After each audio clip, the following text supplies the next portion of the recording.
Bonjour, donc voilà, ça y est, j'ai conçu la plateforme d'essai. Je vais vous la montrer. Ah, euh, voilà. Donc en fait, il s'agit alors à gauche en fait c'est deux éprouvettes. Elles vont être trempées dans l'eau et remplies d'eau. L'idée c'est de mettre vraiment euh, le niveau,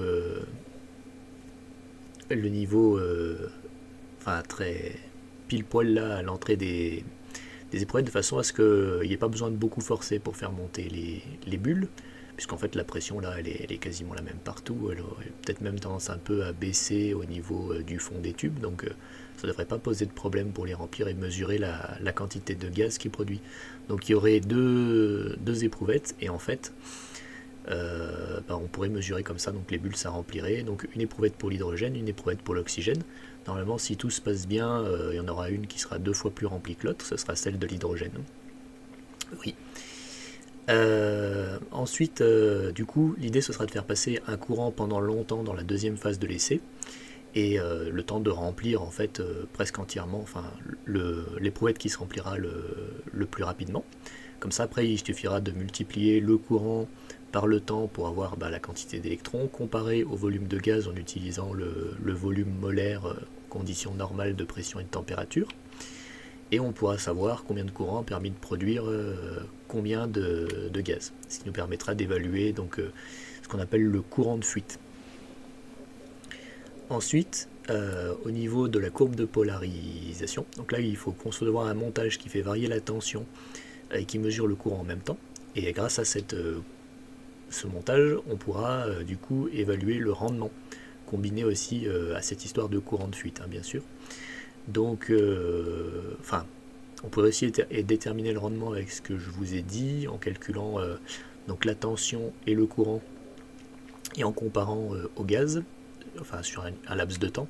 Mais la courbe de polarité a d'autres intérêts, si vous voulez, c'est qu'elle va nous aider à savoir où se situent les fuites, où se situent les problèmes. Donc si c'est des pertes par activation, donc qui sont des pertes qui sont liées à l'absence de catalyseur, des choses comme ça, des pertes par conduction, donc là c'est pertes résistives, donc ça sera lié à la résistance, donc à la distance entre les électrodes ou à la résistance des matériaux, et ou des pertes par concentration, donc là ce sera des pertes qui sont liées au fait que c'est mal approvisionné en gaz ou en eau, ou que voilà, ça a du mal à se déplacer, tout ça.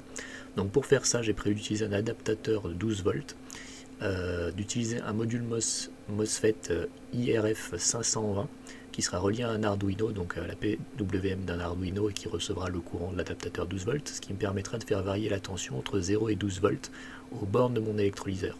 Et tout ça, ça passera par un capteur de courant ACS 712, donc qui est environ de 100 mV par ampère, qui sera mesuré au niveau d'un port analogique d'un CAN, au niveau de l'Arduino, qui est précis à 5 mV près en termes de résolution. Alors j'espère que ça suffira, j'en suis pas sûr, parce que du coup ça me fait une résolution sur la mesure du courant qui est de l'ordre de, je sais pas, 20 ou 50 milliampères dans ces eaux-là.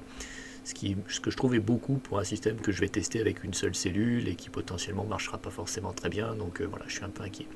Et tout ça, ça sera piloté par un ordinateur, par un port USB, en utilisant le canal de communication RS232. Donc là j'ai des librairies en C++, donc je coderai le programme, et après je sais pas, peut-être je ferai une interface, soit une interface web ou quelque chose comme ça. J'ai pas encore décidé, je verrai le moment venu. Voilà, je suis déjà en train de coder le module, suivant, qui va suite à celui-ci.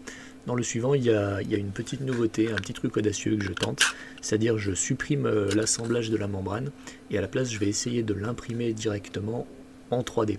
En fait ma buse d'impression elle fait 0,4 mm, donc il m'est possible en théorie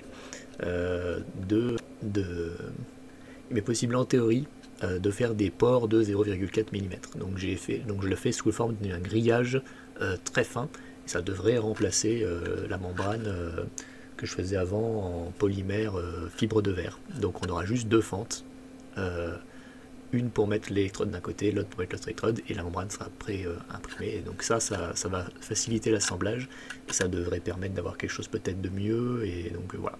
il sera aussi minimal, ça veut dire que il y aura bien les connexions pour relier les tuyaux, etc. et potentiellement une autre pièce qui servira à faire le bassin dans lequel il y aura l'eau et l'acide sulfurique. Voilà,